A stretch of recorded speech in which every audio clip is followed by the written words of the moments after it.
Are we going? We're going. Apparently, our intro got deleted from our talk studio, and we're without the four. How do people are going to recognize us? I don't know. They'll probably mistake me for somebody like really debonair and handsome. You are debonair and handsome. What are you talking about? Why, thank you. Welcome to the Fantasy Forecast with Grindberg and Bigz. This is our waiver wire show, dropping Tuesdays right here on the Fantasy Football Advice Network. Hey, Mike, guess what?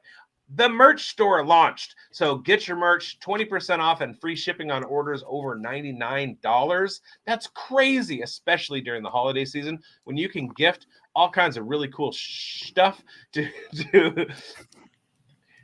I caught myself, Tyler, to all of your friends and family who like fantasy football. My favorite thing, we have these hats and shirts that they have Bears font. So it's the two orange bars and then the Bears font in navy, and it says Tears. I love it so much. So that's a shout out to Amber. There's all kinds of like quippy little funny things and all that stuff. So go to the Fantasy Sports Advice Network merch store and cop your stuff for the holidays, bro. Yeah, I saw a Raiders one that said Fumblers. It was a long snapper. No, you didn't. No, I didn't. No, I'm just joking. Yeah. Anyways, you should have, but you didn't. What's going on, Bigz? It's week 14 waiver wire show, and some crazy things happened this weekend. Oh my god! Crazy things happened this weekend, and then crazy things happened yesterday. We got so many injury reports yesterday. Like all of a sudden, all the 49ers just started falling out into the infirmary, and the depth chart kind of changed there. It was wild. And one thing I did just to, for some time management stuff, I went through all of my dozens of sleeper leagues, and I ordered them so that all of my playoff and prospective playoff teams are at the very top of my sleeper board, and all the teams that I'm like kind of there's no teams that I'm totally out. But if there were, they would be at the bottom of my list. So I just have to go hit the top ones, and boom, more time to spend with my dog and my girlfriend. There you go. And it's week 14. So what's your first, you want me to start, or shall you? I want to go. All right, go ahead. Let me go. Let me cook. All right. Yesterday, we got the news that Christian McCaffrey was going on IR. Sorry about it. But, we never told you to go pick up Christian McCaffrey, did we? Of course, that means Jordan Mason. RB1 in San Francisco. Go hit it. So, as soon as I heard the news about McCaffrey, I jump over to Sleeper and I make a waiver claim on Jordan Mason. As soon as that waiver claim posts, Jordan Mason went on IR. Isaac Gurindo is the new RB1 in San Francisco. He will be on waiver wires. So go grab him because, there aren't a whole lot of other options out there this week. So yeah, that's the first one. Now, if we wanted to honor the show sheet and go in order of, positions and stuff, I'm looking at Brandon Aubrey sitting here on my waiver wire. And so QB, tight end, kicker, I'm going Brandon Aubrey. And then if I flip over to this other league, Sam Laporta is on the waiver wire. Go grab him. There's a kicker and a tight end for you. There you go. A kicker and a tight end. So I got a quarterback here headed into week 13, and Bryce Young is actually emerging as a viable waiver wire pickup at the quarterback position. And he may have struggled early this season, but his recent performance suggests he's finding his rhythm, and he's a sneaky source for fantasy value. I think down the stretch, his dual threat ability combined with his growing confidence in the pocket, makes him intriguing option for fantasy owners. He has a little bit of rushing ability. He's got some good passing yardage, especially over the last 4 games. He's thrown for over 225 yards in 2 of them, showing his potential for big passing days. They have some big playability against the Bucks. I know they're a little bit more of a weaker, defensive front, but he had a 38-yard strike under pressure, demonstrating his arm strength and playmaking ability. His quarterback rating has improved steadily since week 12, and his confidence is growing. The coaching staff are committed to Young, and they're not committed to, it doesn't look like they're committed to drop the quarterback with their way that they're playing now. They've kind of gotten themselves out of that quarterback race now. So I'm liking Bryce Young, especially in 2 quarterback leagues moving forward. I think he's ready to hit that upside play like we thought he might have in this offseason, Biggs, when you and I and Schulte were kind of higher on him headed into this year. And that's the funny thing about Bryce Young, is that this year we weren't surprised by the success. We were surprised by the failure. The Dave Canales effect is taking effect, and we told you that was going to happen. So I have Bryce Young stashed on plenty of rosters. I knew that the Red Rocket, the experiment wasn't gonna last, and Bryce Young was gonna be back at some point, and it looks like he's ready. So he's actually helped elevate a couple of my fantasy teams, and if he's out there, you go grab him, because I was just looking today, because Mike and I are in a very important league with a couple of pretty sharp dudes, and I'm competing, and I have a week 14 bye quarterback, and so I'm looking at options. Well, guess what? Bryce Young is somebody that I stashed on my roster, and I'm going to be able to use him. So I was looking at his rest of the season, and through the fantasy playoffs, he's got a pretty good schedule. So Bryce Young is definitely a priority, and he's done it all with his wide receivers dropping out right and left. So he is the constant in that offense, and he's doing well. Yeah. All right. What do you got at wide receiver, Biggs? All right. At wide receiver, I'm looking at a couple names right here. I see Keenan Allen on my waiver wire in the league. There's absolutely no reason to not have Keenan Allen on a roster and starting. Over the last month, Caleb Williams has absolutely ascended, and the main reason for that is Keenan Allen. DJ Moore had a nice game last game. Rome Odunze is still the third option in that passing attack. But since Keenan Allen has come back, he has absolutely shined, and you need to go out and get him. On the other waiver wire that I'm looking at, Darnell Mooney and Jordan Addison are sitting right at the top. So here's the thing, you guys. We're getting to the playoffs. And if you're watching this because you are either on the cusp of the playoffs or you're already in the playoffs. And what that means is that instead of 9 other teams or 11 other teams paying attention, now there's just 5 or 6. So the waivers are gems on those waiver wires. Don't stand pat. Make some moves. It's not who you enter the season with on your roster that wins you your championships. It's the roster management over the courses of the season, the trades that you make. And now we've hit some trade deadlines, so you can't do that anymore. So you got to find those waiver wire gems like Darnell Mooney and Keenan Allen, all the guys that we're talking about. It's crazy in these streets. Yeah, it is. And I'm going to give you another kind of more of a deeper sleep play in deeper leagues. And I think he's just been great the last little while. He's only rostered in fewer than 1% of leagues. So Parker Washington has shown some real many. Yeah, he's shown some real potential over the last couple of weeks, particularly stepping up in week 13 when the Jaguars were hit with injuries. Trevor Lawrence or Mac Jones at quarterback. Washington has proven he can be a key contributor. And if you're in need of a wide receiver with upside, here is why Washington should be at the top of your list. 12 targets in week 13. He led the team in targets against the Texans, a clear sign he's becoming one of their go-to options in the Jaguars passing games. He had 89 yards and a touchdown. posting his best showing of the season, got a 2-point conversion in addition to his touchdown. He had his highest target share on the team despite Lawrence's early exit. Washington still saw 12 targets, and this week heading up, he's got a favorable matchup.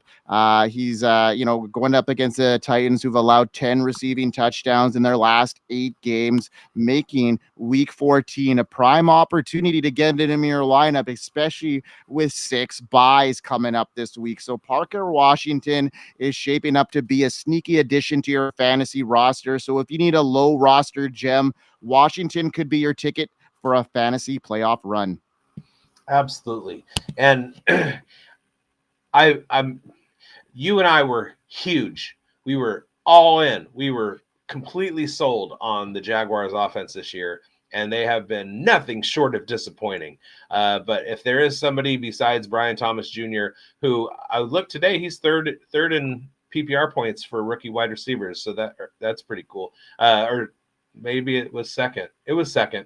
He's second behind Malik Neighbors and just ahead of Lad McConkey.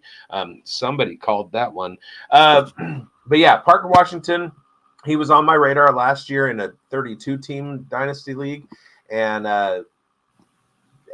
he hasn't had the most elevated role, but he does have a relationship with Mac Jones. And as soon as Trevor Lawrence got knocked out of that game Sunday, Parker Washington started to soar.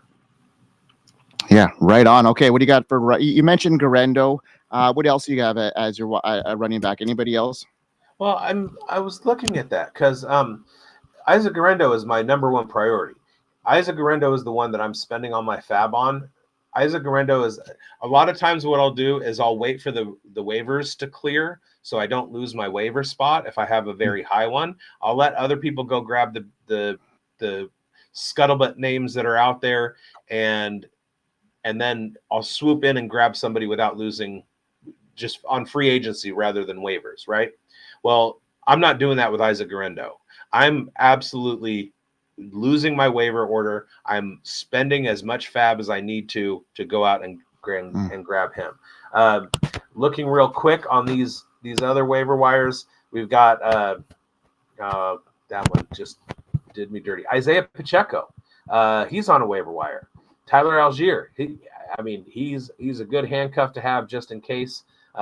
Go ahead and make sure that those guys, the high leverage backups like Trey Benson and Braylon Allen and Tyler Algier, make sure they're on your lineup, because next week, if something happens to the primary running back, kind of like what happened with Jordan Mason and Christian McCaffrey, you won't have to watch our waiver wire show. You can take a break, and they'll already be on your roster. There you have it. So I also had Gurindo as one of my top picks this week. With the PCL injury, Jordan Mason sidelined. Gurindo has been really good even as a rookie, even in limited opportunities. He's actually averaged more yards per carry than both Mason and McCaffrey. He scored the only touchdown in their recent loss to the Bills. 810 rushing yards, 11 touchdowns last season with Louisville. His production is good. And obviously, he was off the charts with his combine results, a 4.33 40-yard dash, meaning he's one of the fastest running backs in the league. And as McCaffrey and Mason recover, Gurindo is ready to seize that moment. So, yeah, he could be the league winner your team is waiting for. So, good call on that one, bigz. And another guy that's kind of been sneaky, and he's kind of worked his way into a role, and especially this week, sneaky sleeper here is Chris Rodriguez. And with Austin Eckler on the IR, Brian Robinson having himself a really good game, but he's also a little bit banged up. So look for Rodriguez, who's a very similar back to Robinson, to come in and get some play as well. 94 yards on just 13 carries this week. What a good game. He even got a touchdown, found the end zone as well, had a 25-yard run. He was more efficient than his counterpart, McNichols, who I thought was going to get some run. So Washington also has a favorable schedule headed into the playoffs here. Week 14 matchup against the Saints, who have struggled defensively against the run. He could see a larger role in a high-scoring game script. So don't discount Chris Rodriguez. He might be a guy that could help you out this week as well. So, yeah, bigz. We had a couple guys there.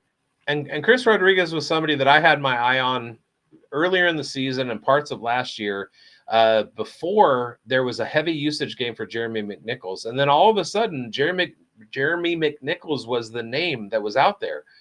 And so I kind of, fell into the let's discount Chris Rodriguez a little bit. And then all of a sudden, Chris Rodriguez is back. And Jeremy, that is such a hard name to say. Jeremy McNichols is not the dude. There are two more names that I want to throw out there. One of them I just saw on the waiver wire. The other, I don't need to look. He's there. Unless you listened to me earlier in the season and stashed him and he's still just kind of sitting there. That's highly unlikely. But the first one is Braylon Allen. Something's wrong with Breece Hall. I don't know if it's efficiency from the offensive line. I don't know if they've changed kind of their game plan and they're not throwing to him as much, but he's struggling. And a lot of us counted on him a lot. And to come out of last week with 6 points, 7 points, whatever it was, is not the thing. It's like that's not the cake that we want to be eating. If something is wrong with him, go grab Braylon Allen, because there's going to be a rush to do that. If there's some kind of news on Breece Hall that like he is having some kind of issue. The other one is Kendre Miller. And I told you guys all around the halfway point of the season to go grab Kendre Miller. The next week he went out on IR because Dennis Allen was a jerk. He wasn't even injured enough to go on IR, but Dennis Allen just hated him for some reason. And the new head coach in New Orleans loves Kendre Miller and talked him up on Monday. Like, talked about him coming back and how good he was going to be and how much they were going to use him when he comes back. And it actually has a pretty good score from Coach Speak. So Kendre Miller, he's another guy. Go stash. You want to be stashing running backs in playoff time. So all of these guys are good options. I love the stash. And you know what I like to stash too is hats in my closet. And you know how many hats I have in my closet, including a fantasy forecast one? Well, guess where you can find it? 7.3. Get them at the merch store. And right now you get 20% off and free shipping on orders over $99. You can get your personalized fantasy forecast hat, hoodie, or shirt. So if you love our show, be sure to get some merch on it as well. Biggs, what else you got? How many hats do you? You asked me to guess how many hats you have in your closet. And I have probably over 35 hats, probably. All right, I'm just going to do within arm's reach right now. Hat, hat, hat, hat, hat, hat, beanie, hat, hat, hat, hat, hat. He's going to have to explain to us what a beanie is. Hooded balaclava. Oh, balaclava. Now you're talking my language. It got down to minus 18 degrees last night. It was What's that in American? Like 40? No, that was in Fahrenheit. It wasn't too bad. A little nipply, if you will. My girlfriend said the other day, and this is something that you always want to hear your girlfriend say. She was going to grab her balaclava from her job site in the Arctic Circle for the next time she goes skydiving. There it is. Cold face in the air. I don't doubt it. Well, she's a badass. She works at a mine and wears steel toe boots. So, yeah, buddy. Let's go. All right, Biggs. It is waiver wire week 14. We're headed into the playoff push. We're building championships here on the Fantasy Forecast, and we know your viewers are still here because you're tuning in and you're building championships. So we appreciate you all. Biggs, let us go like you always do so graciously. By the way, did I knock you out of draft night out? Are you now mathematically eliminated? Oh, probably. Sorry about that. It's okay. My tears are being wiped up by how great my fishbowl team is doing. And yeah, I'll take draft night out. You can have the fishbowl. All right, everybody. Thank you for watching. Go to the merch store. Get your good stuff for gifts. And we hope you win. Hope you win, folks. Peace. We are here. FantasySportsAdvice.com, offering the best fantasy sports social media platform. Why join endless Discord communities or the trolls of Reddit? Fantasy Sports Advice is a community designed to help you win with 24/7 support. Go to FantasySportsAdvice.com and become a pro member for unlimited access. Again, go to FantasySportsAdvice.com today.